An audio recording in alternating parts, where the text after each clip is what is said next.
मिथिला नरेश महाराज जनक अपने राजभवन में शयन कर रहे थे। निद्रा में उन्होंने एक अद्भुत स्वप्न देखा। मिथिला पर किसी शत्रु नरेश ने आक्रमण कर दिया है। उसकी अपार सेना ने नगर को घेर लिया है। तुमुल संग्राम छिड़ गया है उसके साथ।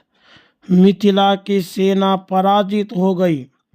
महाराज जनक बंदी हुए।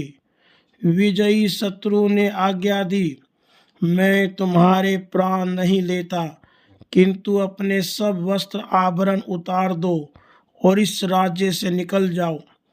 उस नरेश ने घोषणा करा दी, जनक को जो आश्रय या भोजन देगा उसे प्राण दंड दिया जाएगा। राजा जनक ने वस्त्र आभूषण उतार दिए। केवल एक छोटा वस्त्र कटी में लपेटे वे राजभवन से निकल पड़े। पैदल ही उन्हें राज्य सीमा से बाहर तक जाना पड़ा। प्राण भय से कोई उनसे बोलता तक नहीं था। चलते चलते पैरों में छाले पड़ गए। वृक्षों के नीचे बैठ जाएं या भूखे सो रहे, कोई अपने द्वार पर तो उनके खड़े भी होने से डरता था। कई दिनों तक अन्न का एक दाना भी पेट में नहीं गया। जनक अब राजा नहीं थे।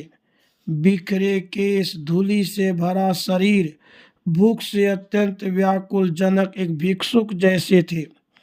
राज्य से बाहर एक नगर मिला।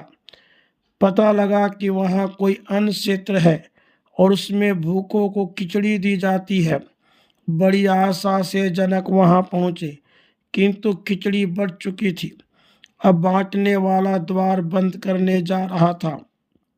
भूख से चक्कर खाकर जनक बैठ गए और उनकी आंखों से आंसू बहने लगे। अन्न बांटने वाले कर्मचारी को उन पर दया आ गई। उसने कहा, खिचड़ी तो है नहीं, किंतु बर्तन में उसकी कुछ खुरचन लगी है, तू कहे तो वह तुझे दे दूं। उसमें जल जाने की गंध तो आ रही है। जनक को तो यही वरदान जान पड़ा। उन्होंने दोनों हाथ फैला दिए।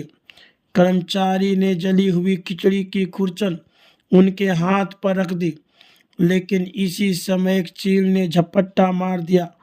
उसके पंजे लगने से जनक का हाथ ऐसे हिला कि सारी खुरचन कीचड़ में गिर पड़ी। मारे व्यथा के जनक चिल्ला पड़े। यहाँ तक तो स्वप्न था, किंतु निद्रा में जनक सचमुच चिल्ला पड़े थे। चिल्लाने से उसकी निद्रा तो टूटी गई। रानियां, सेवक, सेविकाएं दौड़ आई उनके पास। महाराज को क्या हो गया?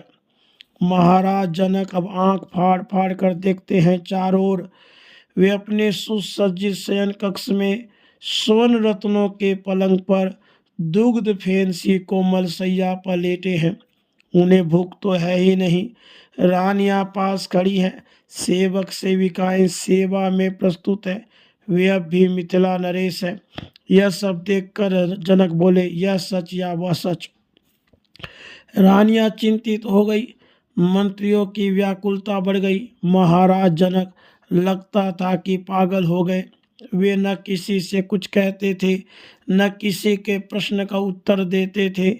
उनके सम्मुख जो भी जाता था उससे एक ही प्रश्न वे करते थे, यह सच या वह सच? चिकित्सक आए, मंत्रज्ञ आए और भी जाने कौन कौन आए, किंतु महाराज की दशा में कोई परिवर्तन नहीं हुआ। अचानक ही एक दिन ऋषि अष्टावक्र जी मिथिला पधारे। उन्होंने मंत्रियों को आश्वासन दिया और वे महाराज जनक के समीप पहुँचे। जनक ने उनसे भी वही प्रश्न किया। योगी राज अष्टावक्र जी ने ध्यान करके प्रश्न के कारण का पता लगा लिया। अष्टावक्र जी ने पूछा, महाराज, जब आप कटी में एक वस्त्र खंड लपेटे अन्न क्षेत्र के द्वार पर भिक्षु के वेश में दोनों हाथ फैलाए खड़े थे और आपकी हथेली पर खिचड़ी की जली खुरचन लगी हुई थी, उस समय राजभवन आपका यह राजवेश, ये रानियां, राजमंत्री, सेवक सेविकाएं थी? महाराज जनक अब बोले, भगवान, ये कोई उस समय नहीं थे। उस समय तो विपत्ति का मारा मैं एकाकी सुधित भिक्षुक मात्र था। अष्टावक्र जी ने फिर पूछा, ओ राजन, जागने पर जब आप इस राजवेश में राजभवन में पलंग पर आसीन थे, तब वह अन्न क्षेत्र, उसका वह कर्मचारी, वह आपका कंगाल वेश, वह जली हुई खिचड़ी की खुरचन और वह आपकी सुधा थी। महाराज जनक ने कहा, भगवान, बिल्कुल नहीं, वह कुछ भी नहीं था। अष्टावक्र जी ने कहा, राजन, जो एक काल में रहे और दूसरे काल में न रहे वह सत्य नहीं होता। आपके जागृत में इस समय वह स्वप्न की अवस्था नहीं है, इसलिए वह सच नहीं, और स्वप्न के समय यह अवस्था नहीं थी, इसलिए यह भी सच नहीं। न यह सच है न वह सच है। जनक ने कहा, भगवान, तब सच क्या है? अष्टावक्र जी ने कहा, राजन, जब आप भूखे अन्न क्षेत्र के द्वार पर हाथ फैलाए खड़े थे, जब वहाँ आप तो थे ना? जनक जी ने कहा, हाँ भगवान, मैं तो वहाँ था। अष्टावक्र जी ने कहा, और राजन, इस राजभवन में इस समय आप हैं? जनक ने कहा, भगवान, मैं तो यहाँ हूँ। अष्टावक्र जी ने कहा, राजन, जागृत में, स्वप्न में और सुषुप्ति के साक्षी रूप में भी आप रहती हैं। अवस्थाएं बदलती हैं, किंतु उनमें इन अवस्थाओं को देखने वाले आप नहीं बदलते। आप तो उन सब में रहते हैं, तो आप ही सच हैं। केवल आत्मा ही सत्य है। राधे कृष्ण। राधे